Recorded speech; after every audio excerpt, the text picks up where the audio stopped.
살다 보면 누구나 한 번쯤은 더는 물러설 곳이 없다고 느끼는 순간을 맞이합니다. 숨이 가빠지고 가슴이 조여오며 눈앞에 놓인 길의 끝이 낭떠러지처럼 보이는 시간입니다. 아무리 애써도 상황은 나아지지 않고 손에 쥔 것은 하나둘 빠져나가며 마음속에서는 여기까지인가라는 생각이 조용히 고개를 듭니다. 믿었던 사람이 등을 돌리고 평생 쌓아 올린 것이 하루아침에 무너지고 이유도 예고도 없이 고통이 찾아옵니다. 그 순간 우리는 세상에 홀로 남겨진 듯한 고독을 느끼며 아무도 나를 지켜주지 않는다는 생각에 사로잡힙니다. 하지만 부처님께서는 이런 순간을 끝이라 부르지 않으셨습니다. 오히려 삶이 가장 깊은 목소리로 말을 거는 때라고 하셨습니다. 고통은 우리를 벌하기 위해 오는 것이 아니라 멈추게 하고 돌아보게 하며 보지 못했던 것을 보게 만들기 위해 다가옵니다.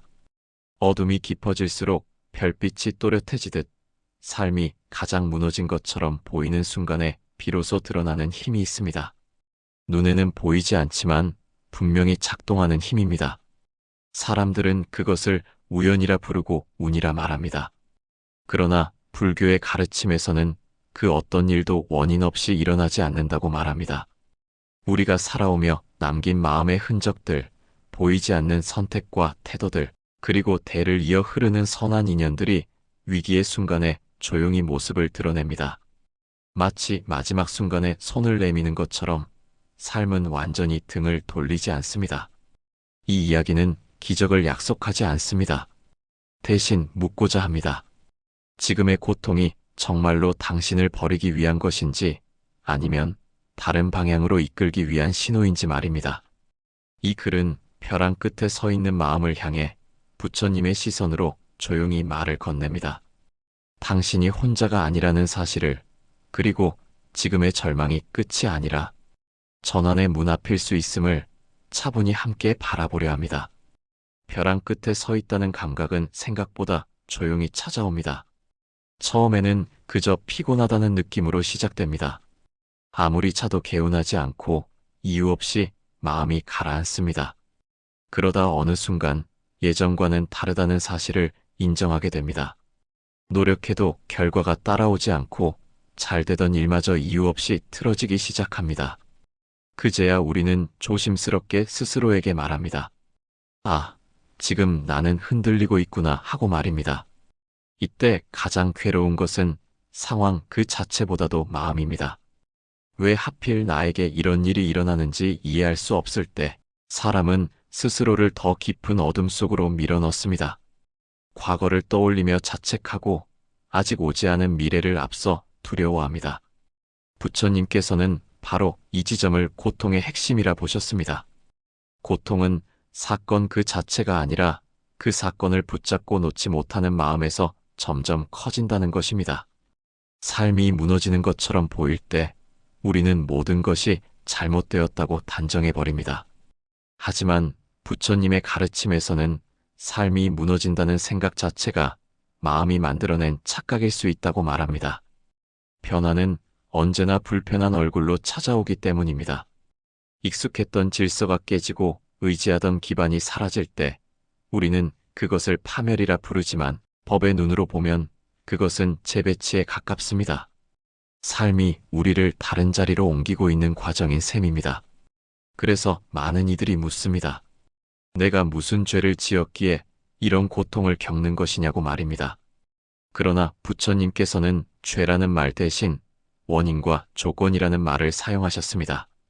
지금의 고통은 갑자기 떨어진 벌이 아니라 수많은 원인과 조건이 만나 나타난 결과일 뿐입니다.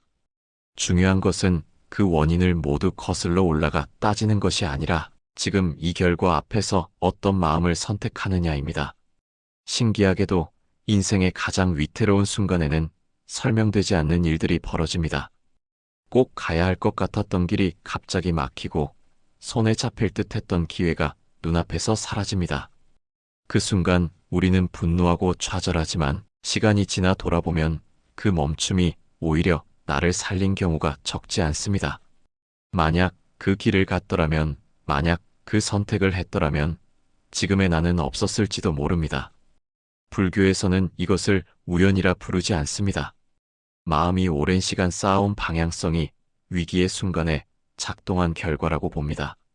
평소에는 드러나지 않던 업의 흐름이 큰 충격이 왔을 때 비로소 모습을 드러내는 것입니다. 마치 평소에는 보이지 않던 뿌리가 폭풍 속에서 나무를 붙들어 주듯이 말입니다. 그래서 어떤 사람은 벼랑 끝에서도 완전히 무너지지 않습니다. 상처를 입고 눈물을 흘리며 흔들리지만 이상하게도 마지막 선은 넘지 않습니다. 삶이 완전히 등을 돌리기 직전 아주 작은 틈이 남아있고 그 틈으로 다시 숨이 들어옵니다. 시간이 지나며 그 사람은 다시 한 발을 내딛게 됩니다. 이것이 바로 보이지 않는 힘이 작동하는 방식입니다. 요란하지 않고 드러내지 않으며 다만 무너지지 않게 붙들어주는 힘입니다. 부처님께서는 모든 것은 마음에서 시작되어 마음으로 돌아간다고 말씀하셨습니다. 지금 이 고통의 순간 또한 마음을 꺾기 위해 존재하는 것이 아니라 마음을 드러내기 위해 존재합니다. 벼랑 끝은 끝이 아니라 더 이상 이전의 방식으로는 살 수 없다는 사실을 깨닫는 자리입니다. 그리고 바로 그 깨달음의 문턱에서 삶은 조용히 다음 장을 준비합니다.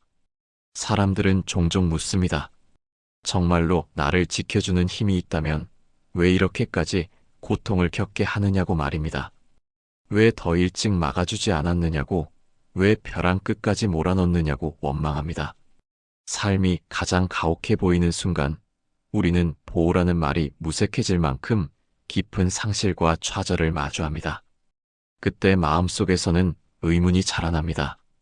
과연 나를 지켜보는 무언가가 존재하기는 하는 것인지 아니면 모든 것이 우연일 뿐인지 묻게 됩니다.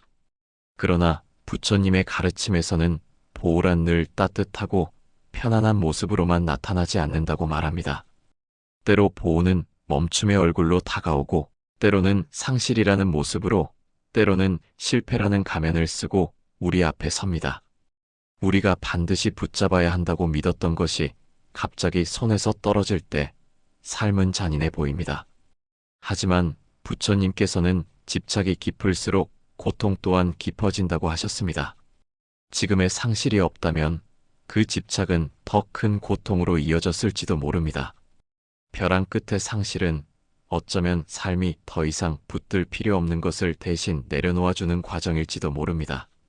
이 지점에서 불교는 조용히 업의 이야기를 꺼냅니다. 업이란 단순히 선과 악을 가르는 도덕적 판단이 아닙니다. 그것은 반복된 마음의 방향이며 선택이 쌓여 만들어진 흐름입니다. 지금의 내가 어떤 삶을 살고 있는지는 과거의 수많은 순간에 어떤 마음을 선택했는지가 모여 나타난 결과입니다. 그리고 그 결과는 결코 나 혼자만의 것이 아닙니다. 사람은 혼자 태어나 혼자 살아가는 존재가 아니기 때문입니다. 눈에 보이지 않지만 우리는 수많은 인연의 흐름 위에 서 있습니다. 부모가 남긴 태도와 말투, 조부모가 세상과 맺어온 방식, 그 이전 세대가 품었던 마음의 결까지 모두 하나의 방향성을 이룹니다. 불교에서는 이것을 인연의 연속이라 부릅니다. 겉으로는 끊어진 것처럼 보여도 마음의 흔적은 사라지지 않고 이어집니다. 그래서 어떤 위기의 순간에는 설명하기 어려운 형태의 도움이 나타납니다. 누군가의 말 한마디가 인생의 방향을 바꾸고 우연히 만난 사람이 삶의 균형을 다시 잡아줍니다. 혹은 아무 일도 일어나지 않은 것처럼 보이지만 최악의 상황만은 교묘히 비껴갑니다. 큰 사고가 날 뻔했지만 가벼운 상처로 끝나거나 완전히 무너질 것 같았던 순간에 최소한의 기반은 남습니다. 우리는 이것을 운이 좋았다고 말하지만 불교의 관점에서는 이미 오래전부터 준비되어 있던 결과라고 봅니다.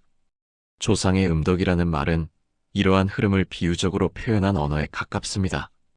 돌아가신 누군가가 어딘가에서 나를 지켜보고 있다는 상상이 아니라 대를 이어 쌓여온 선한 마음의 결이 지금 이 순간 작동하고 있다는 뜻입니다. 선한 마음은 사라지지 않습니다. 다만 드러나지 않을 뿐 조건이 갖추어지면 반드시 모습을 드러냅니다. 마치 씨앗이 땅속에서 오랜 시간을 견디다 비가 오면 싹을 틔우듯이 말입니다. 부처님께서는 업을 두려워하라고 가르치지 않으셨습니다. 대신 업을 이해하라고 하셨습니다. 이해란 체념이 아니라 선택의 책임을 자각하는 일입니다. 지금의 고통이 과거의 결과라면 지금 이 순간의 마음은 미래의 원인이 됩니다. 이 사실을 받아들이는 순간 사람은 다시 힘을 얻습니다. 더 이상 세상과 운명을 원망하지 않아도 되기 때문입니다. 위기의 순간에 작동하는 보이지 않는 힘은 갑자기 하늘에서 떨어지는 기적이 아닙니다. 이미 내 안에 그리고 내가 속한 인연의 흐름 속에 조용히 축적되어 있다가 가장 필요한 순간에 최소한의 형태로 나타납니다. 그래서 그것은 눈부신 구원이 아니라 무너지지 않게 붙들어주는 정도로만 드러납니다. 삶이 완전히 끝나지 않도록 다시 일어설 수 있을 만큼만 남겨두는 힘입니다. 이 사실을 아는 사람은 고통 앞에서 완전히 무너지지 않습니다. 괴롭고 아프고 두렵지만 마음 한켠에는 이상한 침착함이 남아 있습니다. 어딘가에서 길이 열릴 것이라는 막연하지만 단단한 감각입니다. 그 감각이 바로 업과 인연이 나를 버리지 않았다는 조용한 증거입니다. 보이지 않는 힘이 작동할 때 그것은 대개 우리를 앞으로 밀어내기보다 먼저 멈추게 합니다. 갑작스러운 지연과 예상치 못한 취소, 이유를 알 수 없는 차질이 연달아 겹치며 삶의 흐름이 어긋난 것처럼 느껴집니다. 우리는 그 순간 답답함과 분노 속에서 왜 이렇게까지 일이 풀리지 않는지 자문하며 스스로를 다그칩니다. 그러나 부처님의 시선에서 보면 이 멈춤은 실패가 아니라 삶이 보내는 가장 초기의 신호입니다. 더 이상 지금의 방향으로는 갈 수 없다는 조용하지만 분명한 경고입니다. 사람은 위기에 처할수록 오히려 판단이 흐려집니다. 빨리 벗어나고 싶다는 마음이 앞서 당장의 출구만을 찾다 더 위험한 선택을 하기도 합니다. 그래서 삶은 때때로 강제로 브레이크를 밟습니다. 꼭 붙잡아야 한다고 믿었던 일이 손에서 빠져나가고 반드시 가야 한다고 생각했던 길이 막힙니다. 그 순간에는 모든 것이 빼앗기는 느낌뿐이지만 시간이 흐른 뒤 돌아보면 그 멈춤이 가장 큰 보호였음을 알게 됩니다. 만약 그때 그대로 밀고 나갔다면 지금의 나는 훨씬 깊은 절망 속에 있었을지도 모릅니다. 불교에서는 이를 큰 재앙을 막기 위한 작은 고통이라 설명합니다. 더 큰 파도를 피하기 위해 찬물결에서 방향을 트는 것과 같습니다. 우리는 눈앞의 손실만 바라보지만 삶은 전체의 균형을 봅니다. 그래서 지혜는 늘 나중에 찾아옵니다. 고통이 지나간 뒤에야 그 멈춤이 나를 지키기 위한 선택이었다는 사실이 또렷해집니다. 이 과정 속에서 삶은 또 하나의 신호를 보냅니다. 그것이 바로 마음 깊은 곳에서 올라오는 직감입니다. 논리로 설명할 수는 없지만 이상하게 마음이 무거워지는 순간이 있습니다.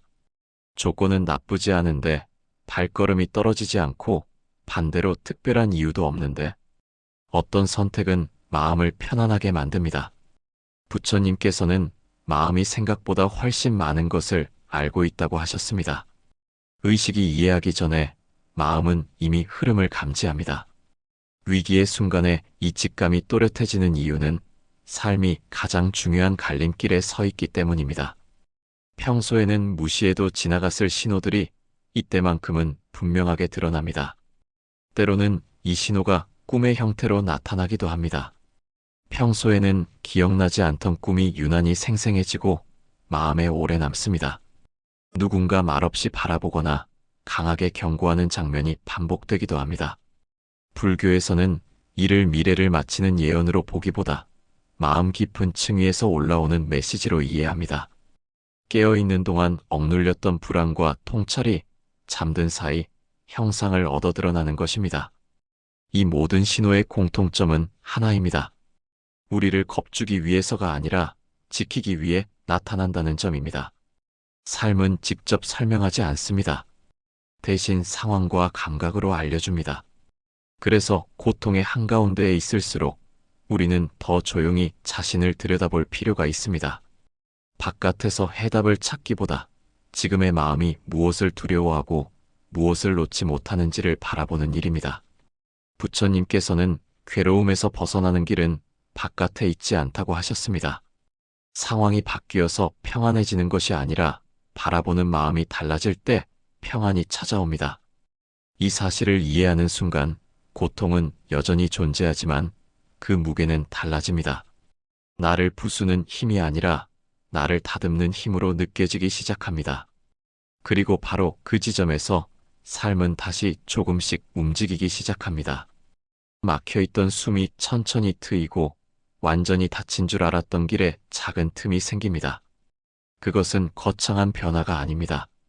다만 오늘 하루를 견딜 수 있는 만큼의 여유, 내일을 다시 맞이할 수 있을 정도의 힘일 뿐입니다. 그러나 그 작은 움직임들이 쌓여 결국 사람을 다시 일으켜 세웁니다. 벼랑 끝에서 멈추게 했던 그 힘은 그렇게 조용히 다음 길로 이끌어줍니다.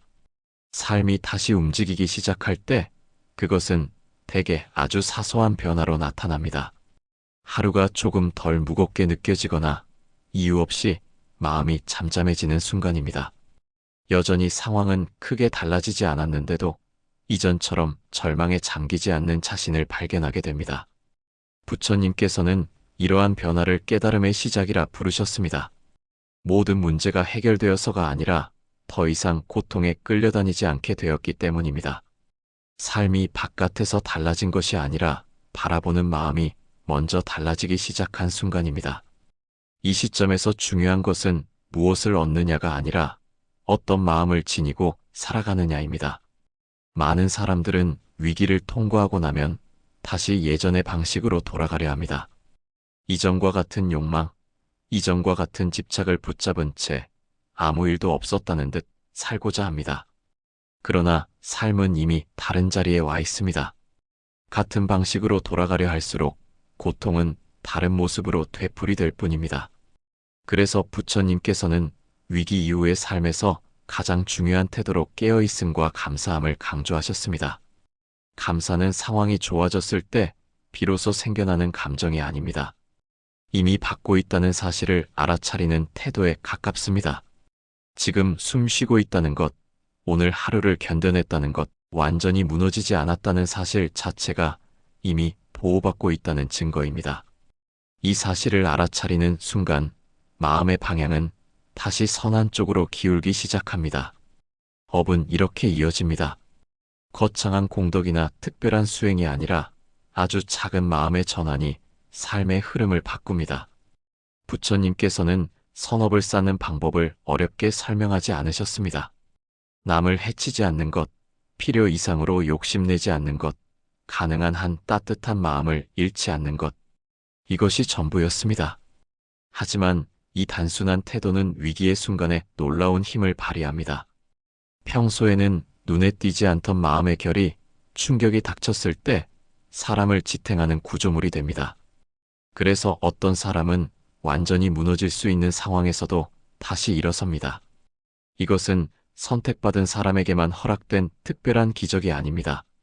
누구든 지금 이 순간부터 마음의 방향을 바꿀 수 있다면 그 흐름에 다시 올라탈 수 있습니다.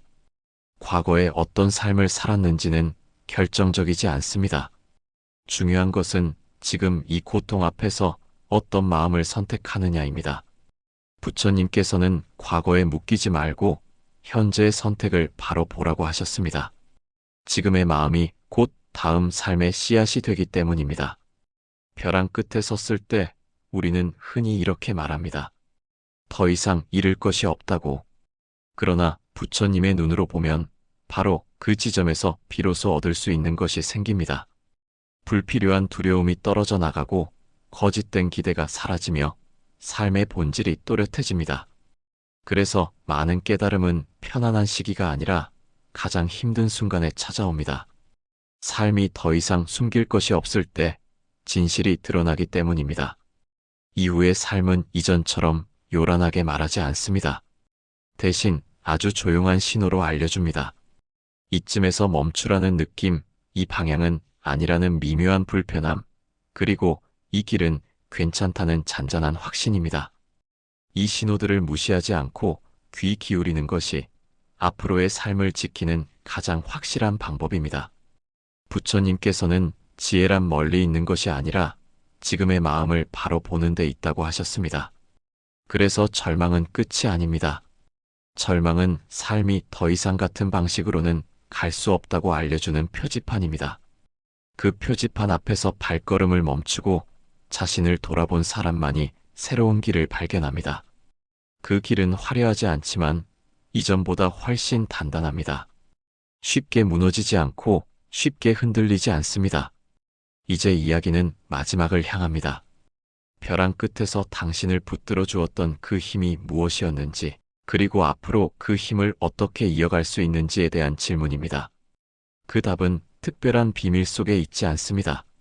이미 당신 안에 자리 잡고 있는 마음의 선택에 달려 있습니다. 그리고 그 선택은 지금 이 순간에도 여전히 가능하다는 사실을 부처님의 시선은 조용히 일러줍니다. 삶이 가장 무너진 것처럼 보이던 순간을 지나 다시 돌아보면 그 자리는 이상하게도 완전히 어둡지만은 않습니다. 여전히 상처는 남아있고 모든 문제가 해결된 것도 아닙니다. 그러나 분명 달라진 것이 하나 있습니다. 그 고통이 더 이상 마음 전체를 짓누르지 않는다는 사실입니다. 부처님께서는 이 변화를 자유의 시작이라 부르셨습니다. 상황이 바뀌어서가 아니라 마음이 집착하던 자리에서 한 발 물러났기 때문입니다. 벼랑 끝에서 당신을 붙들어 주었던 것은 눈에 보이는 기적이 아니었습니다. 누군가가 모든 문제를 해결해 준 것도 아니었고 삶이 갑자기 부드러워진 것도 아니었습니다. 다만 완전히 무너지지 않게 해주는 최소한의 힘, 다시 숨을 쉬게 해주는 마음의 여백이 있었을 뿐입니다. 그러나 바로 그 힘 덕분에 당신은 바닥을 뚫고 떨어지지 않았고 여기까지 올 수 있었습니다. 부처님의 가르침은 조용히 묻습니다. 그 힘을 앞으로도 이어갈 수 있겠느냐고 말입니다. 그것은 특별한 수행을 요구하지 않습니다. 오늘 하루를 대하는 태도, 욕심이 올라올 때 그것을 바라보는 방식 속에서 자연스럽게 이어집니다. 선업은 멀리 쌓아두는 것이 아니라 지금의 선택 속에서 삶을 지탱합니다. 이제 당신은 알게 되었습니다. 고통은 당신을 버리기 위해 온 것이 아니었고 삶은 끝내 등을 돌리지 않았다는 사실을 말입니다.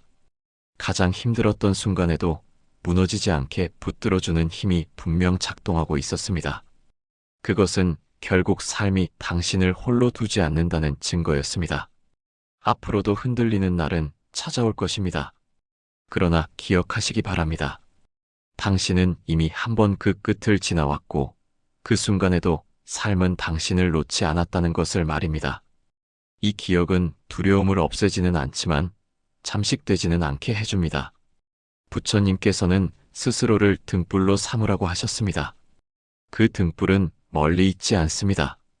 지금 이 고통을 지나 여기까지 온 마음, 무너지지 않으려 애써온 바로 그 마음입니다. 그 불빛은 크지 않지만 다음 한 걸음을 비추기에는 충분합니다. 그리고 그 걸음들이 모여 삶은 다시 길이 됩니다. 이제 벼랑 끝은 끝이 아닙니다. 당신이 다시 걸을 수 있음을 증명한 자리입니다. 그리고 그 길 위에서 삶은 여전히 조용하지만 분명히 당신 편으로 흐르고 있습니다. 오늘 이 이야기를 통해 지금 겪고 있는 고통과 멈춤이 단순한 불운이나 실패가 아니라 당신을 무너지지 않게 지켜온 마음의 흐름이었을지도 모른다는 사실이 조금이라도 전해졌다면 이 영상을 누군가와 나누어 주셔도 좋겠습니다.